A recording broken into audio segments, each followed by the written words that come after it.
Setelah sebelumnya kita tur ke India, kali ini kita akan ke negara mana ya? Mari kita ke Timur Tengah. Let's go! Ahlan wa syahlan, alias selamat datang. Kita sudah sampai nih di Timur Tengah. Nah, kesan Timur Tengah langsung menyambut kita ya melalui fasad bangunan dengan warna coklat pasir dan material batu pada dinding. Ditambah ornamen khas Arab berupa patung unta, kanopi kain, serta desain pintu masuk yang megah serta elegan. Pada pintu utama kita pun sudah bisa intip sedikit interiornya. Seolah kemewahan menanti kita. Melihat kemegahannya, apa dompet kita merasa cemas? Tenang-tenang, kita masuk dulu yuk. Mari kita masuk. Wow, restoran ini benar-benar mengaplikasikan interior Timur Tengah. Seolah kita berada di negeri Aladin ya, sampai kita lupa kalau ini ada di Bandung. Sekarang kita berada di jantungnya bangunan Timur Tengah, yaitu Inner Court atau pelataran. Mengapa disebut jantung? Karena di Arab, selain sebagai area untuk menyambut pengunjung yang merupakan tampilan utama dari interiornya, dia berfungsi juga sebagai sumber cahaya dan udara segar untuk ruang sekitarnya.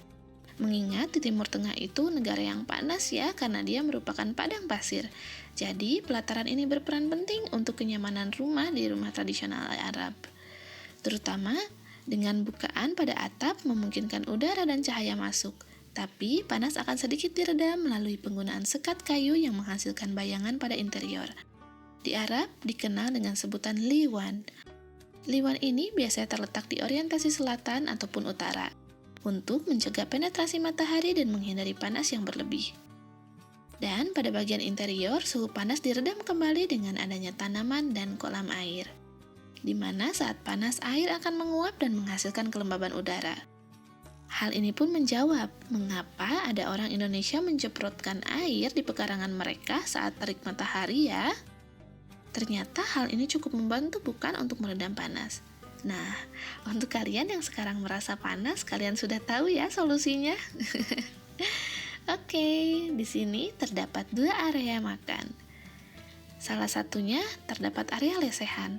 Kalau di Arab, ini berfungsi sebagai ruang tamu, di mana area pelataran dan ruang tamu biasanya diberi sekat yang disebut masrabia. Didesain sedemikian rupa sehingga memungkinkan untuk melihat dari dalam keluar dengan tetap menjaga privasi. Kalau dibanding dengan lesehan di kita jauh berbeda ya, karena di kita dianalogan dengan hal yang sederhana. Berbeda dengan Timur Tengah yang terkenal sangat kaya raya, maka mereka mengekspresikan simbol status dan identitasnya melalui interior design. Tak heran lesehannya pun menjadi terlihat sangat mewah dan elegan. Dengan ciri khas penggunaan permadani, gorden, ornamen Arab, dan tak lupa lampu gantung. Kita pun bisa lesen sambil berfoto ya di sini. Dan gordennya bisa ditutup nih agar lebih private. Eits, mau yang lebih private untuk meeting dengan klien? Tenang, resto ini menyediakan beberapa ruangan khusus. Ayo kita lihat. Kita akan menuju lantai 2 terlebih dahulu ya. Wow, setelah dilihat ternyata di samping toilet ada lift. Penasaran ya menuju kemana? Mari kita cari tahu. Nah, ternyata di lantai 2 itu area untuk catering dan bisa disewa untuk acara. Dan lift tadi khusus digunakan untuk pengunjung lantai 2. Pemandangan dari lantai 2 pun bagus ya. Selain area catering, resto ini menyediakan 4 ruang private dan 1 area meeting room yang ada di lantai 1. Kita lanjut ke lantai 1 yuk. Unik ya, walaupun bertema khas interior Middle East, tapi setiap sudut area di sini memiliki suasana berbeda. Jadi bingung kan mau duduk di mana? Inginnya duduk di setiap tempat dan berfoto. Oke. Di setiap sudut dengan tema Middle East sangat kental ya. Mari kita kenalan dengan interior Middle East.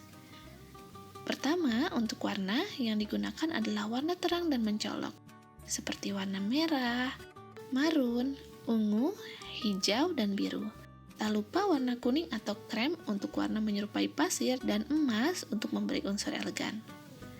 Lalu didukung dengan pencahayaan yang lebih menonjolkan penggunaan chandelier berukuran besar dengan warna cahaya kuning keemasan. Untuk lampu pendukung bisa menggunakan lentera, lampu gantung kristal, ataupun lilin. Untuk furnitur, menggunakan model ala kerajaan, di mana bahan yang biasa dipilih adalah material kayu berukir. atau furnitur berwarna emas, coklat, ataupun perunggu dan perak. Terakhir adalah sentuhan ornamen atau aksesoris ruang, berupa mozaik dinding, bentuk lengkung pada dinding, dekorasi pintu yang berbentuk pahatan, gordin, permadani Persia, bantal, dan alas duduk serta aksesoris ruangan berwarna emas, perak, ataupun perunggu yang memberikan kesan megah dan mewah. Selanjutnya, kita lihat ruangan private yuk. Di sini ada 4 ruang private. Dan kita akan selalu dibuat takjub karena setiap ruang menyuguhkan desain dan suasana berbeda. Ruang private ini bisa kita gunakan untuk bertemu klien, makan bersama keluarga, ataupun pasangan. Yang pasti nyaman karena disekat dinding dan ada pintunya. Jadi tidak terganggu oleh pengunjung lain. Asal jangan dipakai untuk bertemu selingkuhan ya. Bercanda. Jadi bagaimana? Ada yang masih kurang? Apa perlu ruang yang lebih formal? Contohnya untuk meeting kerja? Di sini ada juga ruang rapat.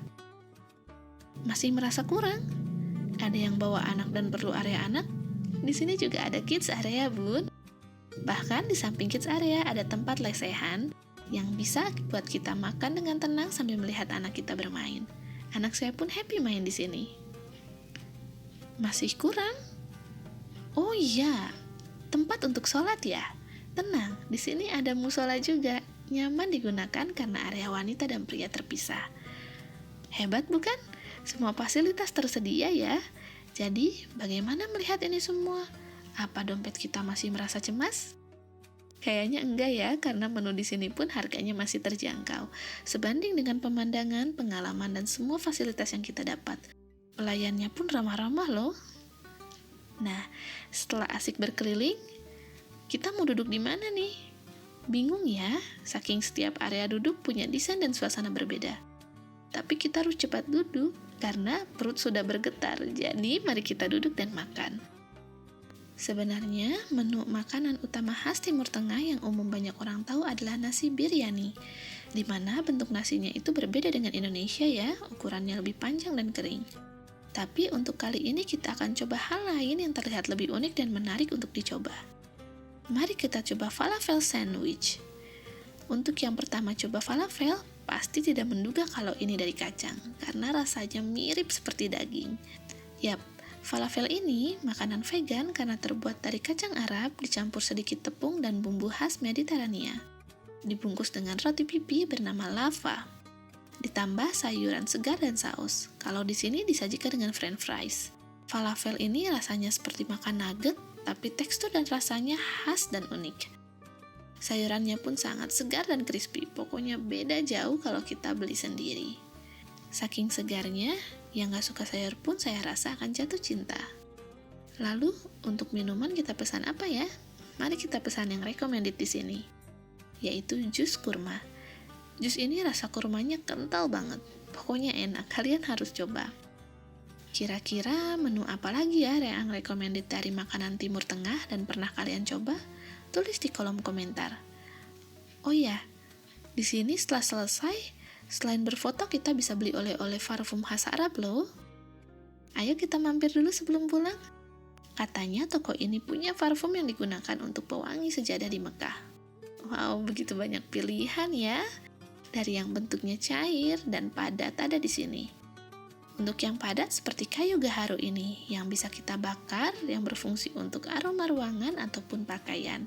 Untuk yang tertarik membeli, tak perlu bingung mau pilih yang mana, karena sang pemilik toko sangat ramah dan informatif mengenai produknya.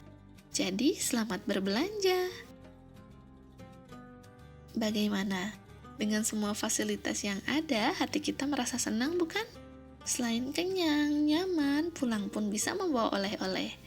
Ini pengalaman yang menarik bukan? Oke, sekian tur kali ini. Terima kasih sudah mau tur bersama kami. Terima kasih juga Al Jazeera Signature Bandung dengan interior eksklusif khas Timur Tengah dan makanannya yang enak. Untuk alamat resto kami akan cantumkan di keterangan video ya. Semoga tur kali ini memberikan banyak informasi dan pengalaman baru untuk kalian. Selanjutnya kita akan pergi ke negara mana ya? Apa mungkin kita akan pergi ke negaranya Naruto? Tapi bukan Konoha. Kita akan pergi ke Jepang. Siapa yang mau ikut tur selanjutnya, klik tombol subscribe dan lonceng notifikasinya untuk bisa ikut tur selanjutnya. Free loh, ayo diklik ya. Syukron uzazakumullahu khairan. Terima kasih dan semoga Allah membalasmu dengan kebaikan. Amin ya rabbal alamin. Bye.